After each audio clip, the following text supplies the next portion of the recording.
Guadalajara, conocida como la perla de Occidente, la cuna de las tortas ahogadas, las jericayas, el tejuino y los virotes, es también considerada un buen lugar para inspirarse en historias literarias.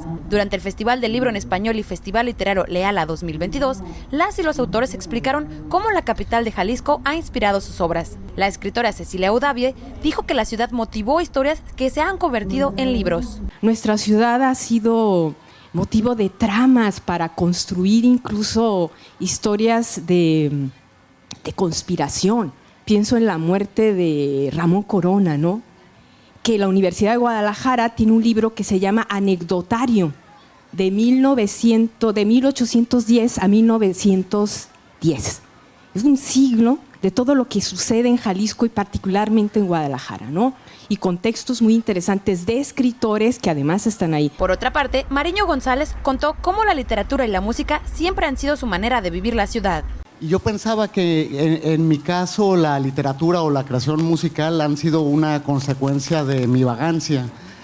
Porque a mí si algo me encanta es recorrer la ciudad, y como un chico que nació y creció en las orillas, en el norte de Guadalajara, siempre yo lo que buscaba era llegar al centro de la ciudad. Siempre todos mis ánimos eran llegar al centro de la ciudad, a los conciertos, a donde se juntaban los chicos que patinaban, chicos y chicas que patinaban, y tratar de llegar cada vez más allá. La autora Verónica Murguía narró cómo fue el cambio de vivir en la Ciudad de México y luego mudarse a Guadalajara. Efectivamente es un lugar donde se puede escribir, es un lugar donde hay muchísimos escritores, eso me encanta, muchísimos pintores. Es un lugar que por ciertas condiciones que ustedes sabrán mejor que yo, se presta para el trabajo intelectual y para correr en colomos. Entonces, sí, ese es mi recuerdo amoroso y a destiempo. Por último, el tapatío Bernardo Esquinca, quien ahora radica en la capital del país, explicó cómo su infancia influyó en las historias de terror que ahora escribe. Y había un árbol en una casa vecina, un árbol muy específico que ahorita no recuerdo el nombre, pero atraía a los murciélagos del bosque de los Colomos que tú mencionaste, Verónica, y llegaban de las cuevas de ahí a ese árbol a alimentarse en la noche.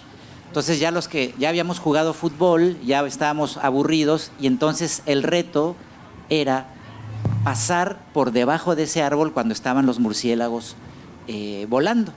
Y entonces, por supuesto, que daba un escalofrío tremendo, y yo siempre he sido un cobarde, pero el asunto era no pasar sin correr, ¿no? Por debajo de ese árbol, y yo pasaba corriendo, pero sentías el aleteo de los murciélagos y era muy escalofriante. Entonces, yo que escribo literatura de terror, o sea, no dudo que el germen de eso está ahí, en ese árbol, en esos murciélagos de los Colomos que nos aleteaban en la noche en las orejas, y que ese escalofrío me lo llevé por siempre, y ahora yo se lo quiero devolver a los lectores, ¿no? Entonces, desde Los Ángeles, California, para UDG TV Canal 44, Andrea Gutiérrez Vargas.